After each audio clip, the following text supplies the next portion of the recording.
वर्ध्याची गांधीवादी संस्था गोसंवर्धन गोरज भंडार यामधून दूध उत्पादन जे आहे हे दुधापासून तयार होणारे जे काही प्रोडक्ट आहेत याची विक्री व्हायची, पण आता फूड अँड ड्रगची त्यावर कारवाई झाली आणि या कारवाईनंतर या संपूर्ण या गोरज भंडारला सील करण्यात आल्याची माहिती आहे। अशात यामध्ये मात्र दूध उत्पादक जे आहेत, जे या गोरज भंडारमध्ये दूध आणायचे, त्यांच्या बाबतीत प्रश्न निर्माण झालेला आहे। आणि आपल्यासोबत असेच एक गोपालक आहे ज्यांच्याकडून आपण समजून घेणार आहोत की अडचण काय झाली, नेमकी कशा पद्धतीनं ही जी आता दूध विक्री होते तुमची किंवा तुमचं दूध जे आहे ते आता तुम्ही कुठे वितरित करता, काय अडचणी तुमच्यापुढे निर्माण झाल्या, काय करता? आता म्हणजे कसं, आता आम्हाला प्रत्येक जागोजागी जाऊन नाही का घरोघरी दूध वाटावं लागू राहिलं. कधी खपते, कधी नाही खपत. दूध फाटून जातात. तर याचं खूप मोठं नुकसान होत आहे आमचं. आणि गोरज भंडार जोपर्यंत चालू नाही होणार तोपर्यंत आमचं सगळं उत्पादकाचं हेच अडचण राहणार आहे. साधारण इथे किती गोपालक आहे जे हे दूध जे आहे हे या भंडाराला विकत होते?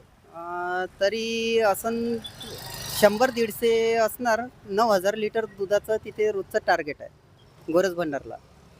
आणि लोकांना भरपूर अडचणी भोगाव्या लागू राहिल्या आता. म्हणजे कोणाचंच असं दूध नाही आहे का कोणी कुठे घरी राहू राहिलं, कोणाचं फाटतात. कधी ज्या दिवशी आता त्या दिवशी आम्ही सगळ्यांनी दूध उघडलं तिथे. ही जी कारवाई झाली आहे या कारवाईकडे कसं बघता, ही कारवाई कशी वाटते तुम्हाला?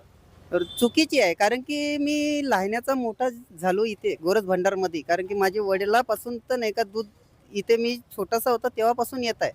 तर आजपर्यंत असं काही घडलं नाही. आज पहिल्यांदा हे बघावं लागू राहिलं, ह्या दिवस बघावं. एवढा कोरोना वगैरे येऊन गेला आहे, पण तरी पण असे दिवस नाही आले. म्हणजे कोरोनामध्ये सुद्धा या ठिकाणी दूध घेण्यात आलं होतं, तुमचा जो प्रश्न होता तो सुटला होता? तर कोरोनामध्ये त्यांनी ॲब्सेंट केलं दूध गोरज भंडारनी, पण आता सील लागल्याच्यानं हे चुकीचं झालं सील लागल्याच्यामुळे. तुम्ही जिल्हाधिकाऱ्यांची भेट घेतली होती का, किंवा आमच्या दुधाचं काय, अशा प्रकारचा प्रश्न प्रशासनापुढे मांडला होता का? हा, मांडला होता ना, गेलो होतो तिकडे. काय उत्तर मिळालं? ते आतमध्ये आम्हाला नाही जायला भेटलं. ते साहेब बोलले, भंडारचे अध्यक्ष काय पाटील. काय त्याच्यानंतर काही तोडगा निघाला का? तोडगा तोडगा काढन ते आता माहित नाही. आता या दुधाचं तुम्ही काय करता नेमकं? आता जेवढं खपते तेवढं विकतो आणि बाकी समजा घरी नेऊन समजा ताक दही असं लावतो, राहते तसंच. आमचा खर्च पण नाही निघत ह्या दुधातून. आता खूप काहीच खर्च नाही निघत. तुमचा खर्च निघत नाही, मग हे सर्व कसं चालतंय? आता 4-5 दिवस झाले जवळपास. खूप खूप वाईट दिवस चालले आमचे. 4-5 दिवसापासून भरपूर वाईट दिवस चालले. वर्षापासून आमची तंदी आहे गोरज भंडारची. म्हणजे मी लहान असतापासून, माझं वय 51 वर्षाचं आहे, 52 वर्ष. पण मला 52 वर्षाच्या काळात या गोरज भंडारच्या ज्या कुठली मला चुकी दिसलेली आहे. म्हणजे दूध घेत असतो, बासुंदी घेत असतो, पेढा झालं किंवा गोरजपाक झाला, आणि गोरजपाक बऱ्याचशा नातेवाईकांना सुद्धा देत असतो. आणि मी त्या ऑफिसला सुद्धा जात असतो बरेचदा कुपन घ्यायला, म्हणजे 52-50 वर्षापासून. पण मला इथे कुठेही अशी कमतरता तिथे अशी दिसली नाही.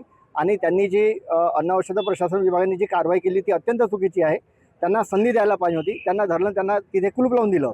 कुलूप लावल्याने काय झालं, आता माझे इथे 4 दिवस झाले दूध येऊन नाही राहिलं. तिथे ते वाघ म्हणून आहे, ते दूध आमचे खाजगी येऊन राहिलं. पण आमची खूप तारांबळ उठून राहिली. म्हणून आमची अशी मागणी आहे की ती जी बंदी आहे ती उठवावी. तसं आम्ही आता जवळपास 6 किलोमीटर 7 किलोमीटरवरून पिपरी मेघेवरून येतो. आणि जसं आम्ही 6 वाजता खाली होऊन जातो तसं आता आम्हाला इथे वेळ द्यावा लागते. आमच्या शेतीवाडीचे आता कामी आले आहे सध्या, आणि त्याच्यामुळं आम्हाला तो नाहक त्रास सहन करावा लागतो. जवळपास 200-250 लोक असेल सर. असं 20 लोक. दूध खपते, पण ते कधी कमी जास्त, कधी उरतात, कधी फाटते, असं आहे. सर त्यांनी सांगितलं का कळवतो तुम्हाला, बा अजून काही आलं नाही त्याच्यानंतर. हो, थोडा टाईम झाला तर मग कधी खपलं वगैरे, नाही तर मग खराब होऊन जातं.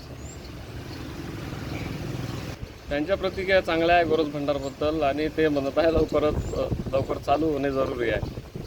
आणि आमचं पण म्हणणं आहे का लवकरात लवकर चालू होऊन आम्हाला पण याच्या त्रासातून मुक्त झालं पाहिजे. कारवाई झाली, अन्य प्रशासनाचा तो भाग आहे, त्यांनी कारवाई केली, त्याच्याबद्दल आमचं दुमत नाही द्यायचं. पण कारवाई ज्या ज्या मुद्द्यासाठी केलेली आहे, साहजिक आहे कमी जास्त स्वच्छतेमध्ये थोडंफार असू शकते, आम्ही ते टाळत नाही. पण कारवाई करत असताना त्याच्यासाठी संबंधित याच्या उपयोजनासाठी बऱ्याचशा गोष्टीचे आम्ही ऑर्डर दिलेले आहे. त्यांना आम्ही त्याचे बिल वगैरे दाखवले का ही जी प्रोसेस आहे तुम्ही जे सांगताय ते आम्ही याच्या करण्याच्या तयारीतच आहे. संस्था ही ना नफा ना तोटा या याच्यावर स्वबळावर काम करते, त्यामुळे आर्थिक नियोजनाच्या याच्यामध्ये थोडंफार संस्थेला मागे पुढे होतं. ज्या जागेवर संस्थेचं कामकाज चालू आहे ती भाड्याची जागा आहे. हे जागे भाड्याची असताना प्रत्येक गोष्टीचं कोणतेही हे काम करत असताना त्या जागा मालकांकडून परवानगी घ्यावी लागते. त्यांनी कोरोनाच्या पहिले संघावर एक केस टाकलेली होती, ज्यामध्ये त्यांनी सांगितलं होतं का तुम्ही जागा खाली करा, पण ते जागा आपण त्या याच्यासाठी घेऊन अजूनही कामकाज इथे चालू आहे. जे काही त्यांनी स्वच्छतेचे मुद्दे दिले होते त्या याच्यामध्ये आम्ही सुधारणा करून त्याच्या मागे लागू. पण ही कारवाई करत असताना एक थोडीफार संधी द्यायला पाहिजे होती. त्यांना असं म्हणणं होतं का 8 दिवस तुम्ही किंवा 15 दिवसात तुम्ही हे करा, नाही असलं तर 15 दिवसानंतर तुमच्यावर कारवाई करण्यात येईल. सगळ्यात पहिले शेतकऱ्यांचा एक प्रश्न निर्माण झाला आहे, त्यामुळे शेतकरी आणि ग्राहकांना जे घरी रोज त्यांना जे दूध मिळत नाही आहे, याच्यामध्ये तुम्ही जर सावंगी दवाखाना आणि सेवाग्राम दवाखान्यामध्ये जर जाऊन आले तर तिथे जे काही लहान मुलं पेशंट किंवा डिलिव्हरी वार्ड असतात तिथे 2-3 दिवस त्या मुलांना जे काही याच्यामध्ये गाईचं दूध पुरवठा केला जातो, तिथे त्यांचा प्रचंड याच्यामुळे त्यांचं नुकसान झालेलं आहे. त्यांना शुद्ध दूध मिळत नाही. आमचे तिथे बाहेर आउटलेट आहे, तिथून ते रोज 10 रुपये 20 रुपये यांचं गरम दूध करून ते त्यांना पेशंटला पुरवल्या जात होतं. आजच्या घडीला त्यांना ते दूध मिळत नसल्यामुळे त्यांना ते गरम करण्यासाठी दुसरीकडे पुन्हा 10 रुपये एक्स्ट्रा द्यावं लागून राहिले.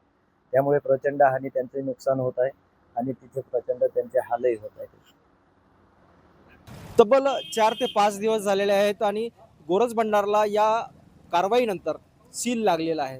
विशेषतः ही सर्व कारवाई होत असताना जे गोपालक आहे यांच्यापुढे दूध विकावं कुठे आणि या दुधाचं करावं काय असाच प्रश्न उपस्थित झाला आहे. एकनाथ चौधरी, एबीपी माझा, वर्धा. एबीपी माझा, उघडा डोळे बघा नीट.